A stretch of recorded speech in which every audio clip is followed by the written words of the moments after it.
First of all thank you so much for supporting Swathi cooks. ನಾನು ಬಂದಿರೋ reason ಏನಂದರೆ ಇವತ್ತಿನ ರೆಸಿಪಿ ಮಾವಿನಕಾಯಿ ಚಟ್ನಿ ಮಾಡೋಕ್ಕಿಂತ ಮುಂಚೆ ಏನು ಟಿಪ್ಸ್ನ ಫಾಲೋ ಮಾಡ್ಬೋದು ಅಂತ. ಮೊದಲಿಗೆ ಇದಕ್ಕೆ ಯಾವುದೇ ಥರದ ಮಾವಿನಕಾಯಿನಾದ್ರೂ ಯೂಸ್ ಮಾಡ್ಬೋದು, ಬಟ್ ಅದು ಹಣ್ಣಾಗದೇ ಇರೋ ಥರ ನೋಡ್ಕೊಳ್ಳಿ. ಹುಳಿ ಇದ್ದಷ್ಟು ತುಂಬ ಚೆನ್ನಾಗಿ ಬರುತ್ತೆ. ಎರಡನೇದು, ಇದಕ್ಕೆ ಯಾವುದೇ ಕಾರಣಕ್ಕೂ ನೀರು ಹಾಕಲ್ಲ. ಈ ರೀಸನಿಂದ ನೀವು ಇದನ್ನು 1 ವರ್ಷ ತನಕ ಸ್ಟೋರ್ ಮಾಡ್ಬೋದು. ಮೂರನೇದು, ಇದನ್ನು 4 ಪದಾರ್ಥದಿಂದ ಮಾಡೋದ್ರಿಂದ ಎಲ್ಲ ಮನೇಲಿ ಸಿಗೋ ಅಂಥದ್ದು ಆರಾಮಾಗಿ ಮಾಡ್ಬೋದು. ನೆಕ್ಸ್ಟ್ ಒನ್ ಏನಂದರೆ ಸ್ಟೋರಿಂಗ್. ಇದನ್ನು ಆದಷ್ಟು ಡ್ರೈ ಆಗಿರೋ ಜಾಗದಲ್ಲಿ ಸ್ಟೋರ್ ಮಾಡಬೇಕು. ರೆಫ್ರಿಜಿರೇಟರೆಲ್ಲಾದ್ರೂ ಸ್ಟೋರ್ ಮಾಡ್ಬೋದು, ಆಚೆನಾದ್ರೂ ಸ್ಟೋರ್ ಮಾಡ್ಬೋದು, ಬಟ್ ಪ್ಲೇಸ್ ಡ್ರೈ ಇರೋ ಥರ ನೋಡ್ಕೊಳ್ಳಿ. ಟ್ರೈ ಮಾಡಿ ಹೇಗಿದೆ ಅಂತ ಹೇಳಿ. Happy cooking.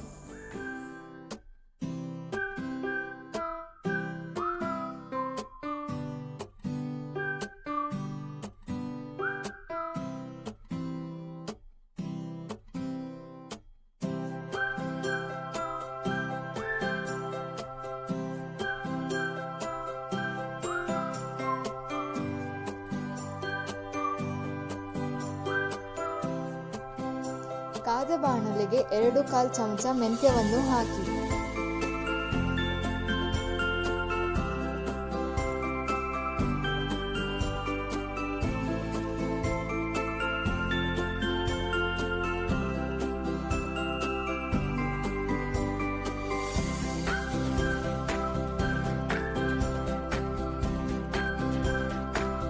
ಹೀಗೆ ಕೆಂಪಗಾಗುವ ತನಕ ಹುರಿಯಿರಿ.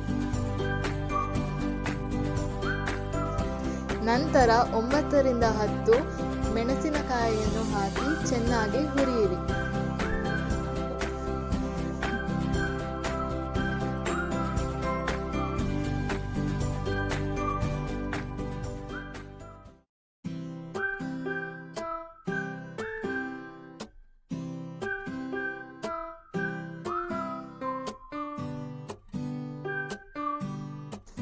ಒಂದು ಮಿಕ್ಸಿ ಜಾರಿಗೆ 1 ಕಪ್ ತುರಿದ ಮಾವಿನಕಾಯಿ, 1 ಕಪ್ ಬೆಲ್ಲ,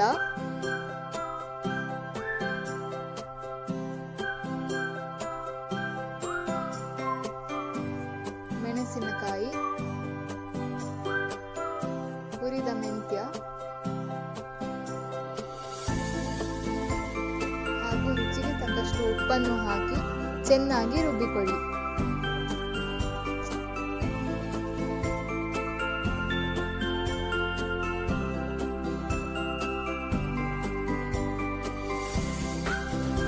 ಮಿಶ್ರಣವನ್ನು ಒಂದು ಬಾಣಲೆಗೆ ಹಾಕಿ.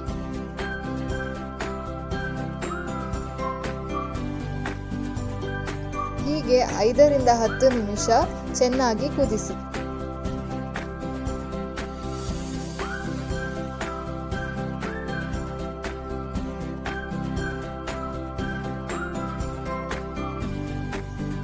ನಂತರ ತಯಾರಿಸಿದ ಸಾಸಿವೆ ಹಾಗೂ ಇಂಗಿನ ಒಗ್ಗರಣೆಯನ್ನು ಹಾಕಿ ಬಿಸಿ ಬಿಸಿ ಅನ್ನದ ಜೊತೆ ಸವಿಯಿರಿ.